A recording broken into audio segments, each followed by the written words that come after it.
Brother, यहाँ पे हमारा माइक खराब हो गया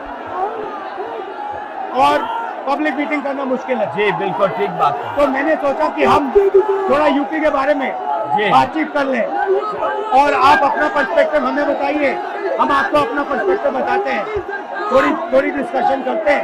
ठीक बात है, ठीक बात है। मैं समझता हूँ कि जब माइक खराब हो गया हम दोनों बात करेंगे, वो रिकॉर्ड होकर के जाएगी तो लोग बेहतर और अच्छा समझेंगे और अच्छा रिजल्ट आएगा। और क्योंकि सोशल मीडिया से वेल कनेक्टेड है तो सब लोगों को जानकारी मिल जाएगी कि हम और आप क्या बोल रहे हैं। यूपी जो 80 सीटें दे रहा है, इसमें 79 सीटें समाजवादी पार्टी, कांग्रेस, इंडिया गठबंधन जीत रहा है। एक जो क्यूटो है उसमें हम और आप लड़ाई में हैं। और इस बार क्यूटो नाम कैसे जापान वाला ही है ये क्यूटो, क्योंकि जो प्रधान सांसद हैं उन्हें सपना दिखाया था काशी के लोगों को कि दुनिया की सबसे बेहतर सिटी बनेगी क्यूटो। तो क्यूटो बनी नहीं बनी काशी के लोग ये तय करेंगे और फिर वोट डालेंगे। तो इस बार मन मर्जी नहीं चलनी है, मन की बात नहीं चलेगी, हमारे आपकी बात और 140 करोड़ लोगों की बात और संविधान की बात होगी। और आपने देखा, हम सब ने देखा कि यूपी को नरेंद्र मोदी जी ने बेरोजगारी का सेंटर बना दिया और इतनी बेरोजगारी की है, ये जितने बच्चे दिखाई दे रहे हैं ये दिखाओ, वो लोग हैं दिखाओ जो अग्निवीर या पेपर लीक जिसकी वजह से इन्हें नौकरी नहीं मिली है और ये सब रोजगार नौकरी चाहते हैं। बीजेपी ने जो झूठे सपने दिखाए थे इन्वेस्टमेंट मीट के, जो झूठा सपना दिखाया था डिफेंस एक्सपो का, जो सपने बेचे थे G20 में, लेकिन इन नौजवानों को न नौकरी मिली न रोजगार मिला, आज ये खाली हाथ हैं। तो इसलिए हमें और आप मिलजुल के जो आपने कहा, जो इंडिया गठबंधन कह रहा है कि 30 लाख बच्चों को नौकरी दी जाएगी, उस दिशा में हम लोग काम करेंगे। और पहली नौकरी पक्की स्कीम जिसके माध्यम से हर ग्रेजुएट को नौकरी का अधिकार, बेहतरीन ट्रेनिंग और बैंक अकाउंट में 1 लाख रुपए साल के। आपने नोट किया कि मोदी जी खटाखट बोलने शुरू कर दिए। ये आपके खटाखट के बाद वो रटारट खटाखट कर रहे हैं। अच्छा, आप एक बात बताइए, मुझे क्यूरियोसिटी है, थोड़ा आप अपने पापा के बारे में मुझे बताइए जी। मुलायम सिंह यादव जी के बारे में बताइए, आपने उनसे क्या सीखा? नेताजी और उनके साथ के लोग बिल्कुल जमीनी राजनीति करते रहे। हालांकि नेताजी कुश्ती, पहलवान और गांव के थे। करते हो कुश्ती? नहीं, मैं कुश्ती नहीं कर पाया जीवन में, क्योंकि मैं मिलिट्री स्कूल में चला गया तो कुश्ती नहीं कर पाया। लेकिन नेताजी इसीलिए धरती पुत्र बोले गए कि वो जमीन की बात को समझते थे।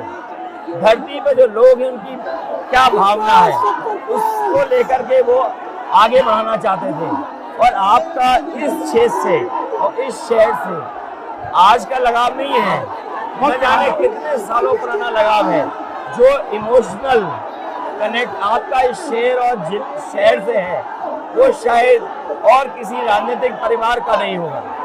तो नेताजी से उनका हार्डवर्क और अपने लक्ष्य के लिए लगातार काम करते रहना, जो गैर बराबरी की लड़ाई डॉक्टर राम मनोहर लोहिया यहीं लड़े थे।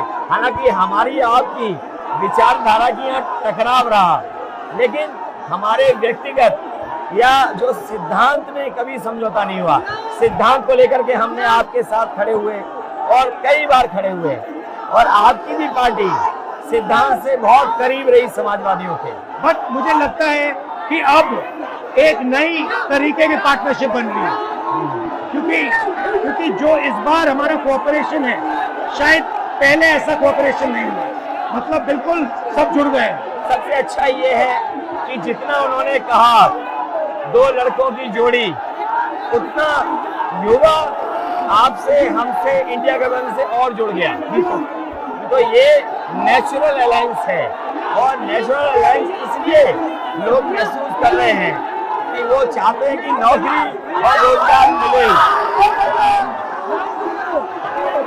नौकरी और रोजगार मिले। तो ये बड़ी भावना है कि हमसे आपसे ये यूथ कनेक्ट कर रहा है। सबसे बड़ी बात, महंगाई की चोट सबसे ज्यादा इन लड़कों को लगती है। हमारी थिंकिंग है और आपकी भी है कि ये जो 22-25 लोगों को नरेंद्र मोदी जी ने पूरा का पूरा धन पकड़ा है, उसको ठीक करने के लिए जो हमारे युवा हैं, माताएं बहनें हैं, उनको डायरेक्ट बैंक अकाउंट में पैसा देना है। देखिए, ये जो लोगों के पास पैसा पहुंचने से जो अर्थव्यवस्था को लाभ मिलेगा, मैं समझता हूँ इनका भाग्य भी बनेगा और देश की अर्थव्यवस्था ही बेहतर होगी। ये जरूरी स्कीम है कि इनके अकाउंट में पैसा पहुंचे, जिससे थोड़ा बहुत जीवन स्तर इनका भी अच्छा हो। नरेंद्र मोदी जी डिबेट से क्यों डरते हैं?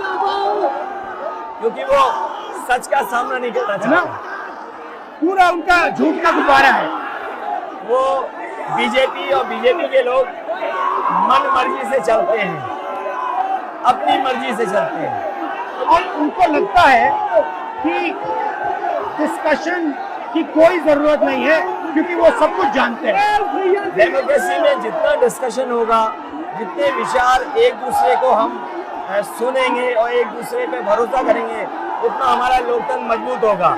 ये बीजेपी के लोगों ने न केवल हमारी जान को खतरा पैदा किया है, बल्कि लोकतंत्र को भी और संविधान को भी खतरा पैदा कर रहे हैं। और इसका नतीजा दिख रहा है कि चाइना हमारी जमीन के अंदर आ गया, ये बेरोजगारी बढ़ती जा रही है, जो प्रोडक्शन होता है वो नहीं हो रहा है, और पूरा का पूरा एक्सटॉर्शन, ईडी, सीबीआई, ये लोग मतलब एक्सटॉर्ट कर रहे हैं। कई बार सुनने को मिल रहा है और सरकार स्वीकार नहीं कर रही है, लद्दाख की हमारी सीमाएं सुरक्षित हो गई, और अरुणाचल के आसपास या सीमा जो चीन से छू रही है वो बहुत असुरक्षित है।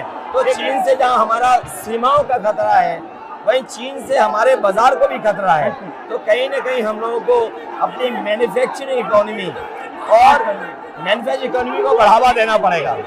और ये जो स्कीम्स है, पहली नौकरी पक्की और महालक्ष्मी, ये मैन्युफैक्चरिंग सिस्टम को, इकोनॉमिक सिस्टम को जंप स्टार्ट करने के तरीके हैं। ये बहुत अच्छा जंप स्टार्ट होगा। इसको अगर फोकस हो करके आईआईटी, पॉलिटेक्निक, इंजीनियरिंग कॉलेजेस को, इन सबको इकोसिस्टम में ला करके, मैं समझता हूँ युवा नौजवानों को अच्छी नौकरी और रोजगार मिल पाएगा। और हमारा लक्ष्य है कि सब, हर जात को भागीदारी मिले, स्पेस मिले, हर इंस्टीट्यूशन में, बिजनेस में, एजुकेशन के सिस्टम में। तो वो हमारा, हम दोनों का लक्ष्य है। बिल्कुल। और क्योंकि जो बात सभी दल कहते थे, आज इंडिया गठबंधन कांग्रेस भी कह रही है कि सामाजिक न्याय जरूरी है, जाति गणना जरूरी है। देश के लिए ये बड़ी चीज है। जो दुनिया में अमेरिका है, यूरोप है, अपने उन लोगों के लिए जो पीछे छूट जाते हैं, उनके लिए कुछ काम करते हैं। तो हमारा जो देश जाति के आधार पर पिछड़ा है, तो इसको आगे बढ़ाने के लिए ये बड़ी भूमिका होगी इस बार। बहुत अच्छा लगा, अच्छी बहुत अच्छा रहा, बहुत अच्छी मीटिंग है। मुझे लगता है कि ये यूनिक मीटिंग है क्या?